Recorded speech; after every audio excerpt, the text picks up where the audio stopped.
Elles viennent des 4 pays formant l'Union du fleuve Mano, à savoir le Libéria, la Sierra Leone, la Guinée et la Côte d'Ivoire.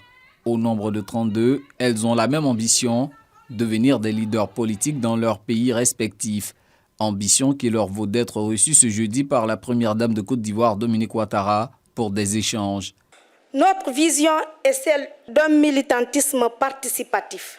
C'est ainsi que nous sommes engagés avec conviction et détermination pour changer la vie de millions de femmes à travers le continent africain.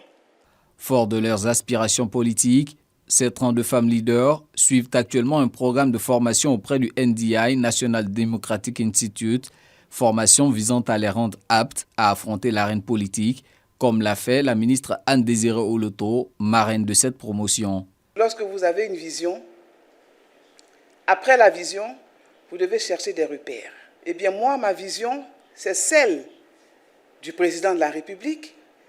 Et je vous ai cité des repères au niveau des femmes politiques.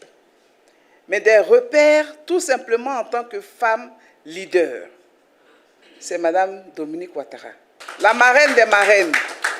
Parce qu'à côté du président de la République, elle a réussi à fédérer des femmes et à faire de ces femmes des leaders dans leurs différents milieux. Et elle est vraiment l'illustration parfaite du message que nous essayons de communiquer aux jeunes dames pour dire que le leadership politique, ce n'est pas seulement l'activisme dans la politique partisane.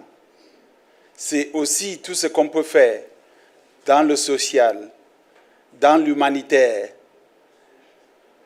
dans les affaires, l'entrepreneuriat, pour améliorer les conditions de vie des populations.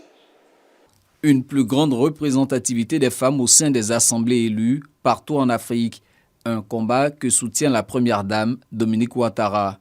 Mes chères jeunes femmes leaders, je voudrais vous dire que je trouve admirable votre choix de participer à la vie politique de vos pays. C'est cet engagement qui vous a valu d'être retenu au terme d'une sélection rigoureuse pour participer au programme de NDI dénommé Réseau des femmes émergentes en politique, RFE, et je voudrais vous en féliciter. Mes chères filles, cette formation vous permettra de renforcer vos capacités à participer activement à la vie politique de vos pays respectifs. Je vous encourage à en tirer le meilleur parti et ainsi à optimiser votre pouvoir d'influencer positivement la société.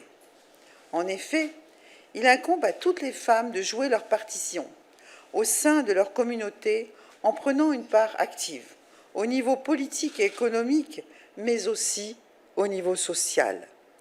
À la suite des allocutions, des échanges francs et directs, ce qui a permis à ces futurs leaders politiques de bénéficier des conseils et des orientations de la première dame de Côte d'Ivoire pour parvenir à l'ascension sur l'échiquier politique.